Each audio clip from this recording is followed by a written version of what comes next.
ఆమె ఎన్ని ఎక్కడెక్కడ ధర్మారెడ్డి గారి దగ్గర పైసలు తీసుకుందో నేను చెప్పానా? అంతటి కుమ్మొక్క అయిపోయి చెప్పాలి నాన్న, చెరువుల కాడ కుంటల కాడ పైసలు తీసుకొని. అవును, మరి అట్లాంటి వాళ్ళు పార్టీలో ఉన్నప్పుడు పార్టీ కోసం 100%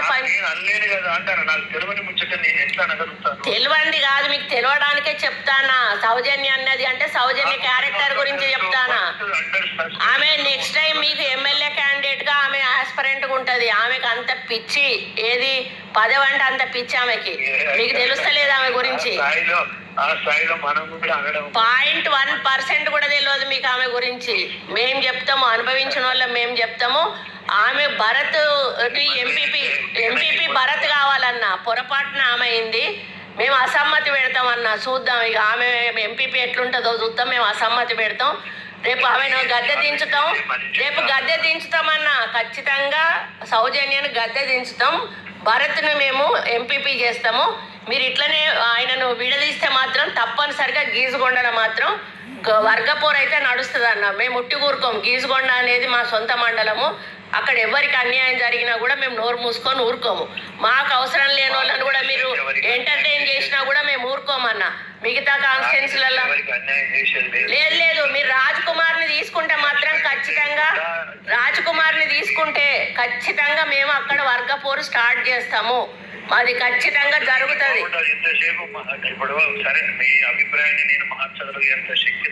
ఎందుకు లేదన్నా, మీరు వద్దనుకుంటే ఇప్పుడు రాజ్ కుమార్ ఆమె ఎన్ని ఎక్కడెక్కడ ధర్మారెడ్డి గారి దగ్గర పైసలు తీసుకుందో నేను చెప్పానా? అంతటి కుమ్మొక్క అయిపోయి చెప్పాలి నాన్న, చెరువుల కాడ కుంటల కాడ పైసలు తీసుకొని. అవును, మరి అట్లాంటి వాళ్ళు పార్టీలో ఉన్నప్పుడు పార్టీ కోసం 100% తెలివండి కాదు, మీకు తెలియడానికే చెప్తానా. సౌజన్య అన్నది అంటే సౌజన్య క్యారెక్టర్ గురించి చెప్తానా. ఆమె నెక్స్ట్ టైం మీకు ఎమ్మెల్యే క్యాండిడేట్ గా ఆమె ఆస్పరెంట్ గా ఉంటది. ఆమెకు అంత పిచ్చి, ఏది పదవి అంటే అంత పిచ్చి ఆమెకి. మీకు తెలుస్తలేదు ఆమె గురించి. 0.1% కూడా తెలియదు మీకు ఆమె గురించి. మేము చెప్తాము, అనుభవించిన వాళ్ళం మేము చెప్తాము. ఆమె భరత్ ఎంపీపీ భరత్ కావాలన్నా పొరపాటున ఆమె అయింది. మేము అసమ్మతి పెడతామన్నా, చూద్దాం ఇక ఆమె ఎంపీపీ ఎట్లుంటుందో చూద్దాం. మేము అసమ్మతి పెడతాం. రేపు ఆమెను గద్దె దించుతామన్నా ఖచ్చితంగా సౌజన్యాన్ని గద్దె దించుతాం. భరత్ను మేము ఎంపీపీ చేస్తాము.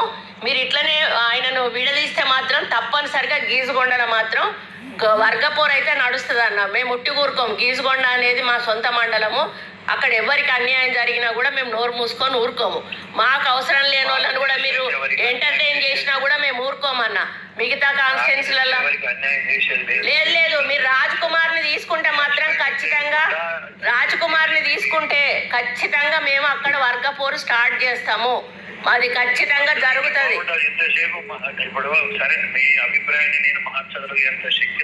ఎందుకు లేదన్నా, మీరు వద్దనుకుంటే ఇప్పుడు రాజ్ కుమార్ ని డ్రాప్ చేయొచ్చు.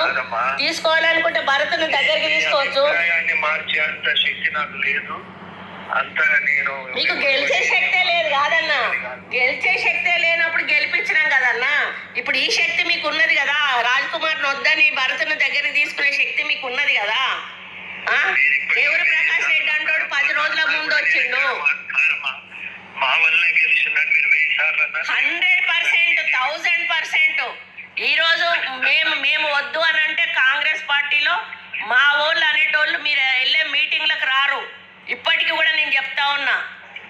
అది ప్రతి మండలంలో ప్రతి గ్రామంలో మీరు అనుకుంటారు, ఎమ్మెల్యేగా అనుకుంటారు.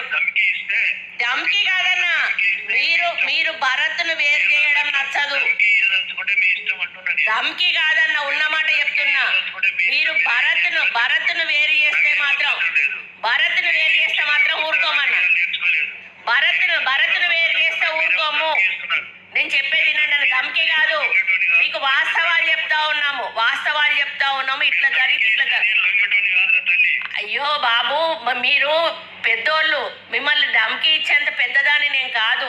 జరగబోయే వాస్తవాల గురించి నేను చెప్తాను. భరత్ను పక్కకు పెట్టి రాజ్ కుమార్ని తీసుకుంటే చేస్తా కంపల్సరీ. ఇప్పుడు మా మనుషులకు అవమానం జరిగినప్పుడు మేము నోరు మూసుకొని కూర్చోం కదన్నా. ఇప్పుడు 30 ఏళ్ల నుంచి వాళ్ళు మాకు ఊడిగం చేసిండ్రు. 30 ఏళ్ల నుంచి ఊడిగం చేసిండ్రు మాకు. ధమ్కి అన్నా ఉన్నమాట చెప్తాను నేను. ఆ సౌజన్య అనేది ఎవతన్నా, ఆ సౌజన్య అనేది ఎవతన్నా, అది రంగులు మార్చే ఊసరవెల్లి, అదొక ఊసరవెల్లి. వెంకట్రామరెడ్డి గారు ఒక ఊసరవెల్లి, సౌజన్య ఒక ఊసరవెల్లి. వాళ్ళని మీరు సంకర పెట్టుకొని తిరుగుతా ఉన్నారు. ఎవరైతే పార్టీకి నేను ధమ్కి కాదు, జరుగుతుంది. వాస్తవాలు చెప్తున్నా. మేం చూసినామన్నా, మేము ఇంకా పెద్ద పెద్ద రాజకీయాలు చూసినాం, మేము కేసులు పెట్టించుకున్నాం, జైల్లోకి పోయినాం. దయాకర్ రావు అటువంటి వాడికే మేము భయపడలేదు, దయాకర్ రావు అటువంటి వాడికే మేము భయపడలేదు. మాకు అవసరం లేదన్నా. ఎందుకు నాకు గౌరవమే అన్నా. మీరు భరత్ను గౌరవిస్తే చాలు, నాకు ఇంకేం అవసరం. నేను అది కాదు, మీరు భరత్ గురించి చెప్పిన, భరత్ను తీసుకోకపోతే అది జరుగుతుంది అని చెప్పిన. భరత్ను ఎందుకు తీసుకుంటలేరు అని అడుగుతున్నా, రాజ్ కుమార్ని ఎందుకు తీసుకుంటున్నారు అని అడుగుతున్నా. అరే అది మా మండలం, సొంత మండలం, అది మా సొంత మండలంలో.